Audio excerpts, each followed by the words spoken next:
আজকে আমি মুগের ডাল দিয়ে ডিম দিয়ে রান্না করব। প্রথমে আমি পেঁয়াজগুলো ভালো করে বাদামি কালার করে ভেজে নিলাম। তারপর আদা রসুন বাটা পেঁয়াজ বাটা দিয়ে ভালো করে ভেজে নিলাম। ভেজে নেওয়ার পর ময় মশলা পরিমাণ মতন দিয়ে ভালো করে নেড়ে চেড়ে কষাইয়া নিব।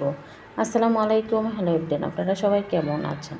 এগুলো ভালো করে কষানো আসার পর আমি মুগের ডালগুলো দিয়ে দিব। এই মুগের ডালগুলো ভালো করে কষিয়ে সিদ্ধ করে নিব।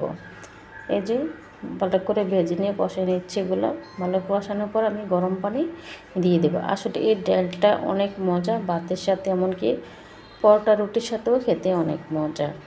এই যে আমি গরম পানি দিয়ে দিয়েছি, উল্টানোর সাথে আমি এখন ডালগুলোর সাথে টমেটো দিয়ে দিলাম। দিয়ে উতরানোর পর আমি ডিমগুলো দিয়ে দিলাম।